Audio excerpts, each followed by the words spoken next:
Assalamualaikum warahmatullahi wabarakatuh. Selamat datang di seri Fikih Muamalah. Hari ini kita akan membahas dua konsep fundamental yang menunjukkan indahnya prinsip tolong-menolong dalam Islam. Ada Al-Qard, pinjaman kebijakan, dan Ar-Rahn, jaminan utang. Mari kita mulai dengan Al-Qard. Secara bahasa artinya memotong, tapi dalam istilah syariah, qard adalah akad pinjam-meminjam harta. Intinya, muqtarid atau peminjam wajib mengembalikan pokok pinjaman yang sama tanpa tambahan apapun. Inilah yang kita kenal sebagai qard hasan atau pinjaman kebijakan.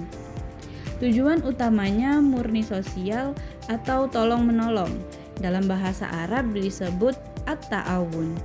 Bahkan dalam hadis, pahala memberikan qard disebut lebih besar daripada sedekah, karena orang yang meminjam benar-benar sedang membutuhkan. Karena ini adalah akad sosial, etika memegang peran penting. Bagi pemberi pinjaman atau muqrid, harus memiliki niat ikhlas untuk menolong, lalu menghindari riba dan memberikan kemudahan jika peminjam kesulitan bayar. Berilah tenggang waktu, bahkan mengikhlaskan utang sangat dianjurkan. Lalu bagaimana adab bagi penerima pinjaman atau muqtarid? Yang pertama, harus niat yang benar untuk mengembalikan. Menunda pembayaran tanpa alasan jelas adalah bentuk kezoliman. Lalu jujur dalam kesulitan dan mendokumentasikan transaksi sekecil apapun sebagai bentuk profesionalisme dan amanah. Tapi, bagaimana jika muqrid butuh jaminan agar merasa aman? Nah, disinilah peran Ar-Rahn atau gadai. Ar-Rahn adalah akad menahan suatu barang berharga milik peminjam atau disebut rahin sebagai jaminan atas pinjaman yang ia terima. Dasar hukum rahn sangat kuat, bahkan pernah dilakukan Rasulullah SAW ketika menggadaikan baju besinya kepada seorang Yahudi untuk kebutuhan keluarga. Nah, jika rahin tidak bisa melunasi utangnya, maka murtahin berhak menjual barang jaminan atau mahrun sesuai prinsip syariah. Hasil penjualan digunakan untuk melunasi utang dan kelebihannya wajib dikembalikan ke rahin.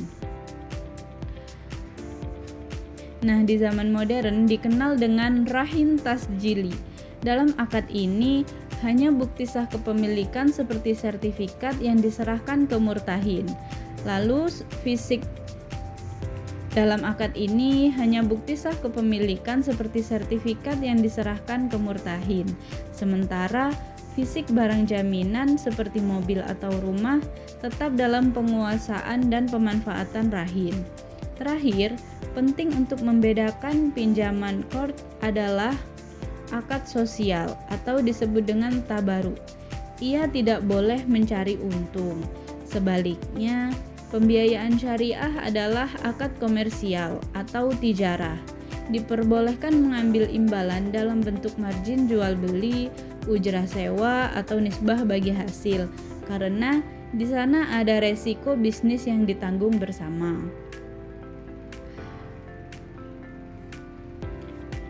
Nah, qard dan rahn adalah pilar dalam membangun sistem ekonomi yang adil dan beretika. Qard mengajarkan kepedulian, sementara rahn mengajarkan tanggung jawab dan amanah. Mari kita terapkan prinsip pinjaman kebijakan dan jaminan kepercayaan dalam setiap muamalah kita. Sampai jumpa di pembahasan berikutnya. Wassalamualaikum warahmatullahi wabarakatuh.